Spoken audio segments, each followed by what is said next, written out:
आप सब मसीह यीशु की सलामती हो। Thank you. खुदा उनका शुक्र करते हैं आज के दिन के लिए और इस समय के लिए जो उसने हमें दिया कि हम उसके पाक कलाम कलमे में से आज जो 5वां कलमा है हम उसके ऊपर ध्यान दे सकें। यूहन्ना 19:28-29। आए हम स्टार्ट करने को सीखने के लिए दुआ के साथ करते हैं।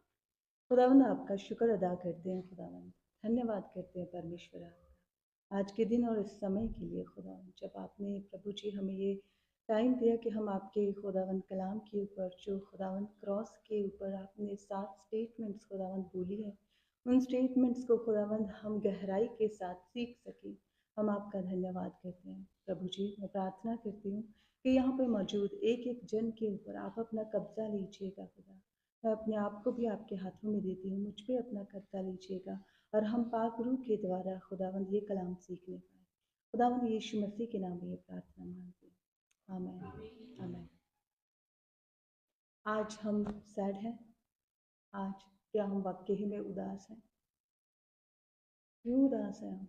इसलिए उदास हैं क्योंकि हम जानते हैं कि आज के दिन जो मसीह यीशु थे वो हमारी जगह के ऊपर आए और जो हमारी सज़ा थी उसने अपने ऊपर ले ली। इसलिए हम आज उदास हैं।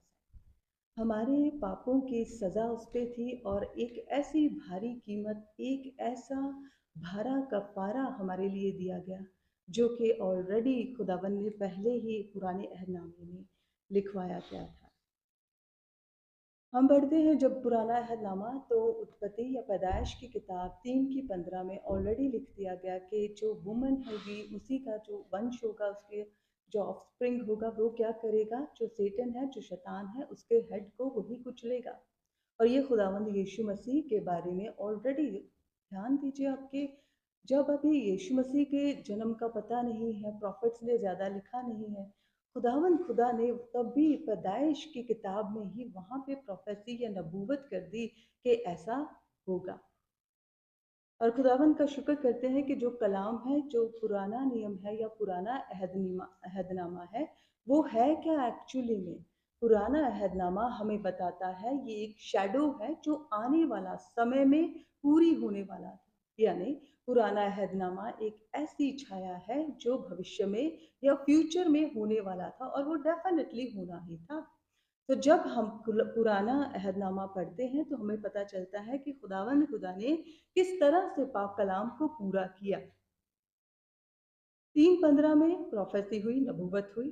फर्स्ट सैक्रिफाइस, आप जानते हैं ये तो हम खुदावंद यीशु मसीह के सैक्रिफाइस को जानने के लिए या उसका जो कुर्बानी दी गई उसको जानने के लिए हम इकट्ठे हैं। वो कल में हम याद करते हैं, लेकिन हमें सबको पता है कि जो खुदा ने जो पहली कुर्बानी थी वो 3:21 पैदाइश की किताब में पहले ही दी थी। यानी कि जो पुराना अहदनामा था वहीं से स्टार्ट हो गया था और इसकी स्टार्टिंग कब हुई थी? 321 में, जब खुदा ने आदम के किए हुए पाप के बाद जब उसने अपने आप को नंगा पाया तो उसको ढांकने के लिए एक कुर्बानी पैदाइश की किताब में ही दे दी गई। और फिर उसके बाद ओल्ड टेस्टामेंट में हम जाते हैं, वहां से सिलसिला शुरू होता है कि जब कोई गुनाह करता है तो उस गुनाह की माफी या उस गुनाह को धोना कैसे होता है। उस गुनाह को धोने का पता हमें तभी लगता है जब खुदा ने आदम के पाप के लिए एक जानवर को कुर्बान किया और उसकी स्किन के साथ उसको कवरिंग दी थी। यहाँ से लोगों को पता चलता था कि जब अगर हम गुनाह करेंगे तो हमें लहू बहाना पड़ेगा। अगर हमने कोई भी गलती की है तो हमें क्या करना है? किसी जानवर को ले जाना है और वहां पे कुर्बान करना है खुदावंद के आगे, तो पापों की माफी हो जाएगी। लेकिन क्या पापों की माफी हो जाती थी? क्या वाकई ही में उनके गुनाह साफ हो जाते थे? कुछ समय के लिए, कुछ समय के लिए इस कुर्बानी के द्वारा जो दिया करते थे वो कुछ टाइम के लिए या फिर साल तक तो वो कवर होते थे। लेकिन हर एक साल जो हाई प्रीस्ट हुआ करता था या काहिन कह सकते हो आप, सरदार काहिन जो हुआ करता था, वो खुदावंद के आगे होली ऑफ होलीज में वंस अ ईयर एक बार जाया करता था। वो क्यों जाता था? कफारा देने के लिए। और वो कफारा दिया किस तरह से करता था? जानवरों के लहू के साथ। और उस जानवरों के लहू को जब अंदर ले जाया करता था वो साल में एक बार, तो जो मर्सी सीट हुआ करती थी, आर्क ऑफ कवनेंट, आप समझते हो, अहद का संदूक, अहद का संदूक जो होता था उसके ऊपर लहू को छिड़का जाता था। तो ऐसा मानते थे कि अब जो थे पापों का कफारा दे दिया गया। लेकिन ये कफारा उनको हर एक साल देना पड़ता था। वो कभी भी ये नहीं उनका जो कॉन्शियस होता था, माइंड होता था, कभी भी क्लियर नहीं होता था कि इनके पाप फॉर एवर के लिए धुल गए हैं। और कभी भी पापों और सेक्रीफाइसेस का जो सिलसिला था वो रुकता नहीं था। इसीलिए जब हम आगे बढ़ते हैं तो अहबार की किताब जो है वहां पे 5 तरह की कुर्बानियों के बारे में हम पढ़ते हैं।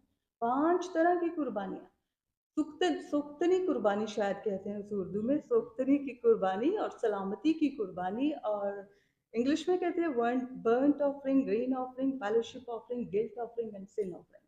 तो इसको आप अगर डिटेल में पढ़ना चाहते हैं तो ज़रूर अपने इसी बाइबल में आप पढ़िएगा 1 और 2 चैप्टर्स को, तो आपको पता चलेगा कि किस तरह की कुर्बानियां यहोवा परमेश्वर के आगे जो प्रीस्ट, हाई प्रीस्ट थे वो चढ़ाया करते थे। साल बसाल हर एक साल चढ़ाया करते थे वो। अब यीशु मसीह ऐसी सैक्रिफाइस बने जिसको कितनी बार क्रूस पे चढ़ाया गया? एक बार, एक बार, और सब के लिए, और सारे गुनाहों के लिए। एक गुनाह के लिए नहीं, बल्कि सारे गुनाहों के लिए यीशु मसीह ने एक ही बार क्रूस के ऊपर अपनी जान दी। खुदावंद यीशु मसीह धरती के ऊपर या जमीन के ऊपर आए अपने एक असाइनमेंट, अपनी एक मिशन को पूरा करने के लिए, जो स्टार्ट कहाँ से हो गई थी? 3:15 से, पैदाइश की किताब में। और फिर कुंवारी मरियम के द्वारा जब यीशु मसीह का जन्म होता है, तो हम पढ़ते हैं कि जन्म होने के बाद जब यूहन्ना बपतिस्मा देने वाला बपतिस्मा दे रहा होता है, तो यीशु मसीह के ऊपर जब उनकी नजर पड़ती है, तो हम 129 जॉन 129 पढ़ते हैं, जॉन 129।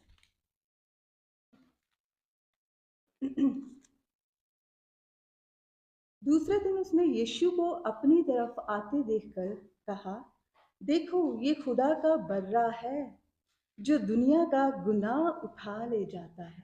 ये क्या है?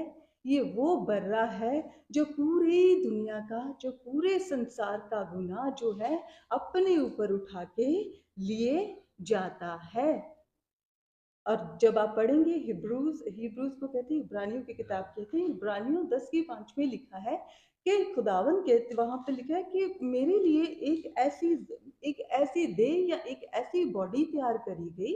यानी कि मरियम के शरीर में खुदावन खुदा ने एक ऐसी सेक्रीफाइस के लिए एक बॉडी तैयार करी जो कि खुदावंद के आगे एक्सेप्टेबल होगी, जो कि खुदावंद उसे क्या करेंगे? रिसीव करेंगे। और जब उसकी कुर्बानी दी जाएगी तो उसका लहू जो है वो खुदावंद खुदा का सारा जो गुस्सा है, कहर है, सोख लेगा। ऐसी कुर्बानी परमेश्वर ने पहले से ही प्रोफेसी करी, और ऐसी बॉडी खुदावंद यीशु मसीह के लिए तैयार की गई। अब ये यीशु मसीह की जो देह थी वो तो कैसी थी? फ्लैश थी। लेकिन जो उसमें लहू था, वो लहू कौन सा था? खुदावंद खुदा का, पवित्र, और जिसे कहते हैं पूरे का पूरा होली ब्लड। उसमें कोई भी सिन का ट्रेस नहीं पाया जाता। यीशु मसीह जब क्रूस के ऊपर थे तब उनके ऊपर कोड़े लगे। तो पहले, एक्चुअली क्रूस पे चढ़ने से पहले उन्होंने कोड़े खाए। तो जब उनके ऊपर कोड़े लग रहे थे तो उनकी हालत समझ सकते हो आप कैसी होगी। अगर हमारे एक छोटा सा कोई कांटा भी चुभ जाए ना, हमसे वो बर्दाश्त नहीं होता। लेकिन खुदावंद यीशु मसीह के ऊपर जब ये ताड़ना पड़ रही है और जब ये कोड़े पड़ रहे हैं उनके ऊपर, ये कोड़े नॉर्मल कोड़े नहीं है।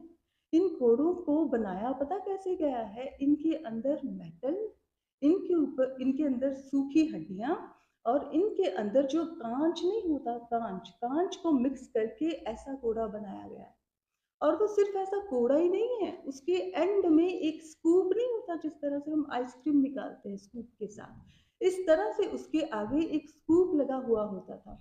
और जब खुदावंद यीशु मसीह के ऊपर कोड़े पड़ते थे तो वो जो स्कूप होता था, कितने ग्राम जो फ्लैश होता था वो निकाल के ले आता था। ऐसी मार और ऐसी ताड़ना खुदावंद यीशु मसीह ने सही।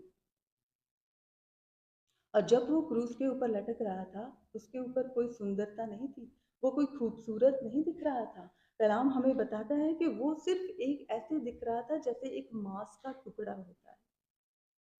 और फिर वो कहता है जॉन 19:28 में दैट आई एम थर्स्टी, कि मैं क्या हूँ, प्यासा हूँ। खुदावन यीशु मसीह कलाम में हम देखते हैं कि वो तो लोगों की प्यास बुझाते थे। कौन सी प्यास बुझाई खुदावन यीशु मसीह ने? दोनों तरह की बुझाई थी।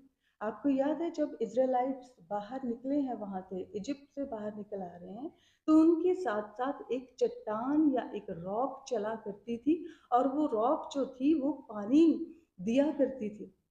और वो जो पानी दिया करती थी वो रॉक क्या थे, कौन थे? खुदावंद यीशु मसीह वो रॉक थे।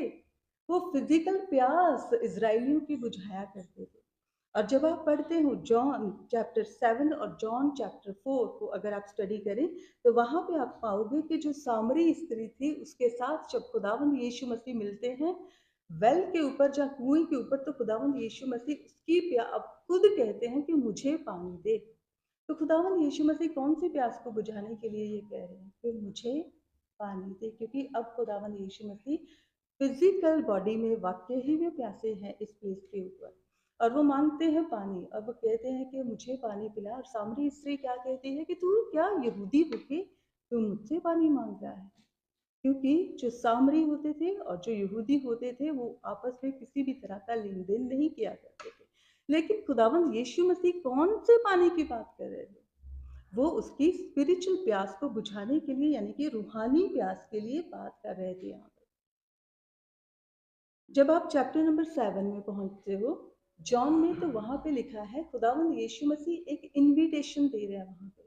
कहते हैं हम, जो भी प्यासा है वो मेरे पास आए और मुझसे क्या करे, पिए। अगर आप पढ़िए जॉन 7:37, जॉन 7:37, अगर किसी को मिल जाए आप पढ़ सकते हो कोई भी।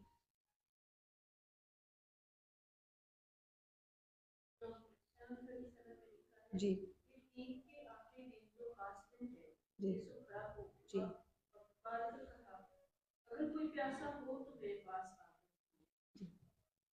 खुदावंद यीशु मसीह ने क्या कहा? अगर कोई प्यासा हो तो मेरे पास आए। अब यहाँ पे कौन सी प्यास की बात कर रहे हैं खुदावंद? क्या वो फिजिकल प्यास की बात कर रहे हैं यहाँ पे? नहीं। जो लेकिन जो समैरिटन वुमन थी, जो सामरी स्त्री थी, वो क्या सोच रही थी कि ये तो मुझे पानी चाहिए। अगर खुदावंद यीशु मसीह आगे बढ़ते हैं और उसको कहते हैं कि अगर तू जानती कि तू किससे बात कर रही है, तो तू मुझसे मांगती और मैं तुझे पानी देता पीने के लिए, और वो तेरे में अंदर क्या बन जाता? चश्मा बन जाता, और तू कभी प्यासी ना होती। और जो वुमन होती है वो फिर से यही सोचती है कि शायद फिजिकल प्यास को बुझाने के लिए यीशु मसीह ऐसे कह रहे हैं, और वो चाहती है कि मुझे दे ये पानी ताकि मैं कभी भी प्यासी ना हूं और मुझे फिर से कुएं के पास कभी आना पड़े। लेकिन खुदावंद यीशु मसीह कौन सी बात करें यहाँ पे? रूहानी की, रूहानी प्यास बुझाने की। और 7:37 जॉन में भी खुदावंद यीशु मसीह पवित्र आत्मा या होली स्पिरिट के आने की वहां पे बात कर रहे हैं। तो यीशु मसीह जो है वो फिजिकल प्यास भी बुझाते हैं, यीशु मसीह जो है वो स्पिरिचुअल प्यास भी बुझाते हैं। फिजिकल हमने पुराने अहदनामा में देखा था। तो जो रूहानी प्यास है वो इंसान को कब लगती है? रूहानी प्यास इंसान को तब लगती है जब उसका खुदावन से कोई कनेक्शन नहीं होता। कभी आपने एक्सपीरियंस की है इस प्यास को?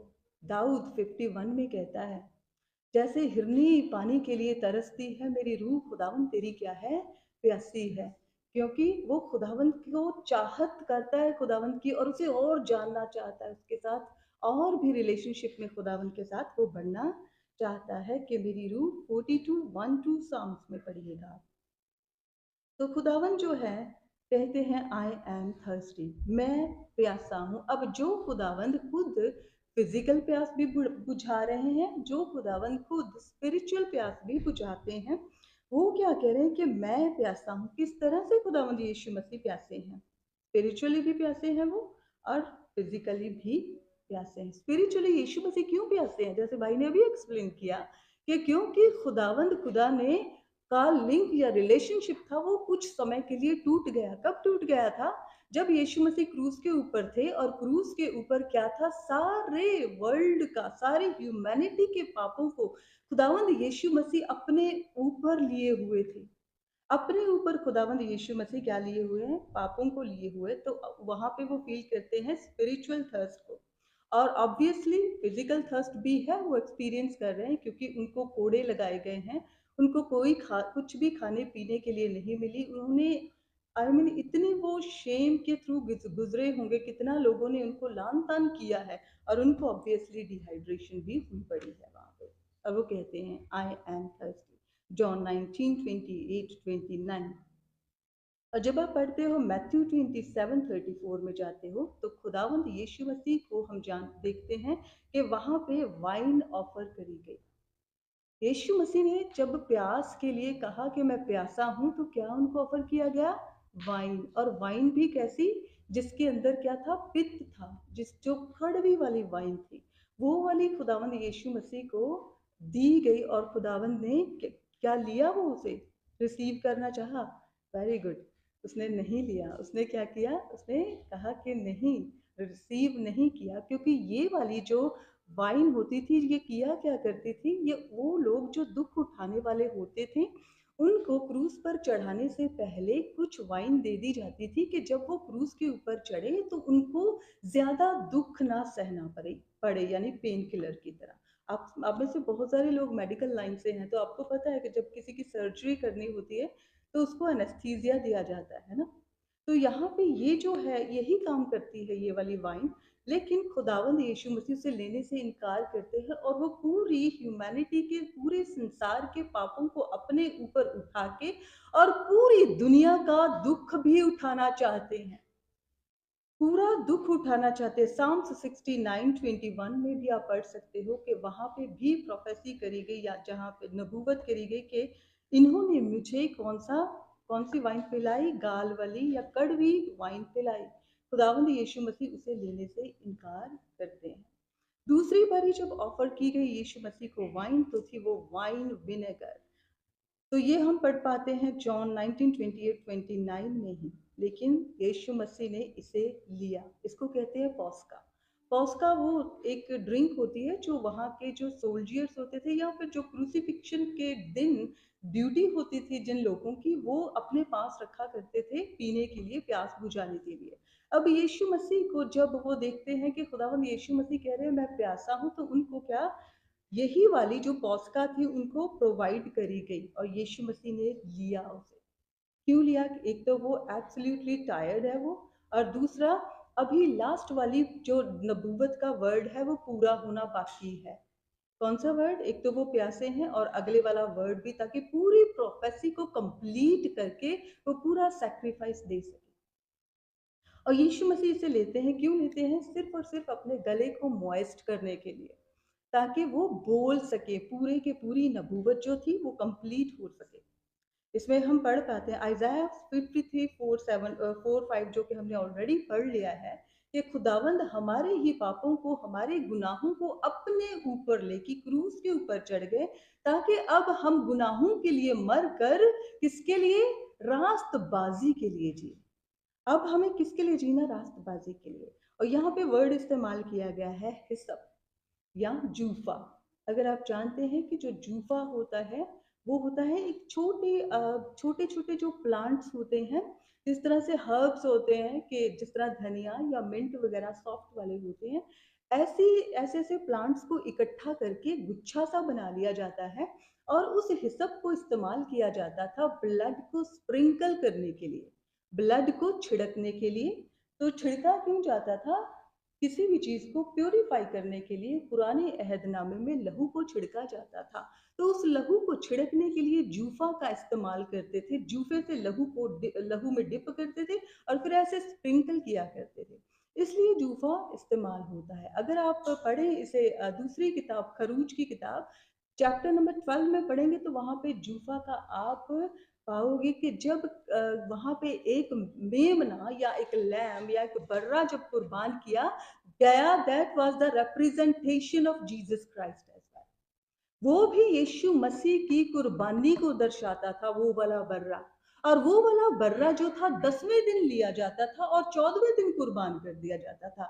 और जब वो ही टाइम चल रहा था जब यीशु मसीह भी कुर्बान करे गए, 14वें दिन लोगों ने बर्रे लिए हुए थे, और जब वो बर्रों को कुर्बान कर रहे थे, उसी सेम टाइम के ऊपर यीशु मसीह भी कुर्बान हो रहे थे।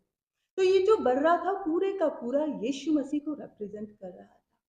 वहां पे जूफे से क्या किया था उन्होंने? जूफा से डिप किया लहू को, और जब एक्सोडस जाने के जब डिपार्चर होने वाला था किनका? इजराइलाइट्स का इजिप्ट से, स्लेवरी से, तो उन्होंने उस लहू को लेके कहाँ पे लगाया? अपने डोर पोस्ट्स के ऊपर लगाया, ताकि जब रात को जो 10वीं वबा आने वाली थी उनके ऊपर ना पड़े। ये लहू एक ऐसी प्रोटेक्शन के लिए इस्तेमाल किया गया। तो खुदा ने इनको कहा था कि अपनी डोर पोस्ट के ऊपर लगाना, ताकि जो फरिश्ता, जो मौत का एंजल होगा, जब इस लहू को देखेगा तो तुम्हारे घरों को छोड़ जाएगा और तुम्हारे पहलौठे नहीं मरेंगे, लेकिन जो इजिप्ट के पहलौठे हैं वो क्या होंगे? मर जाएंगे। इसलिए जूफा इस्तेमाल किया जाता है। और दाऊद नबी जो है वो जबूरों में लिखता है, जूफा से मुझे धो तो मैं साफ हो जाऊंगा। तो ये जो जूफा होता है ये स्प्रिंकलिंग के लिए या प्यूरिफिकेशन के लिए इस्तेमाल किया जाता था। इसी के यहाँ पे इस वर्ष में हम देखते हैं हिसप एक स्टिक या फिर एक रॉड की तरह हार्ड वाली चीज है, जिसको ऊपर किया गया स्पंज लगा के, ताकि जो यीशु मसीह को थे वाइन को या वाइन विनेगर जो थे वो पिला सके। तो अगर हम देखें जो फर्स्ट सेक्रीफाइस थी, जो आपने पढ़ी जेनेसिस 3:21 में, फर्स्ट सेक्रीफाइस वो किसके द्वारा दी गई थी? खुदा की तरफ से खुद दी गई थी। और जो लास्ट सेक्रीफाइस थी वो किसके द्वारा दी गई? खुदा की तरफ से खुद दी गई। सो फर्स्ट सेक्रीफाइस और लास्ट सेक्रीफाइस किसने दी? खुदा ने दी। पहली सेक्रीफाइस कहाँ दी गई? पैदाइश में। लास्ट सेक्रीफाइस कहाँ दी गई? खुदावंद यीशु मसीह को। कहाँ पे पढ़ते हैं? मैथ्यू 27 को पढ़िए और सारे गॉस्पेल्स की स्टडी करिएगा, आपको मिल जाएगा इसका लिंक। तो आज यीशु मसीह प्यासे हैं। आज यीशु मसीह क्यों प्यासे हैं? वो हम लोगों के लिए प्यासे हैं कि उसने इतनी तशद्दतें जो क्रूस के ऊपर सही है, अपने लहू की एक एक बूंद को उसने बहाया है हम लोगों के लिए। तो हम ट्रूली रिपेंट करके उसके पास आए, और वो लोग जो नहीं आए हैं उन तक उसके कलाम का प्रचार करें। इस ही काम के लिए खुदावन जो कहते हैं मैं प्यासा हूँ, और खुदावन ने पूरे का पूरा इस दिन रैंसम जो था वो चुका दिया हम लोगों के लिए। जो कैप्टिव्स को रिलीज करने के लिए एक पेमेंट रखी होती है वो पूरे का पूरा अदा कर दिया गया, और खुदावन ने हमें रिलीज कर दिया, रिस्टोर कर दिया, हमें अथॉरिटी हमें वापस दिला दी, बाप के साथ हमारा क्या कर दिया? मिलाप। ये है खुदावन यीशु मसीह का 5वां कलमा कि मैं प्यासा हूँ। आज वो हमारे लिए और उन सारी रूहों के लिए प्यासे हैं जो अभी तक मसीह में नहीं आए। खुदावन का शुक्र करते हैं इस 5वें कलमे के लिए। आए हम प्रार्थना करें। खुदावन मैं दुआ करती हूँ परमेश्वर, खुदावन जो है ये जो हमने कलमा सीखा है परमेश्वर आपका होने दे खुदावन खुदा के परमेश्वर, हम भी खुदावंद भूख और प्यास रखे अंदर खुदावन खुदा तेरे कलाम को जानने की, तेरे कलाम को, तेरे नाम को दूर दूर तक पहुँचाने की खुदावन। और परमेश्वर होने दे खुदावन खुदा के हम यीशु मसीह की जो प्यास है, जो कि वो चाहता है कि बहुत सारी रूहें उसके पास आएँ, खुदावंद उसे हम पूरा करने में खुदावंद अपना खुदावंद तशद्दुद से काम कर सकें। यीशु मसीह के नाम में ये प्रार्थना मांगी। आमीन।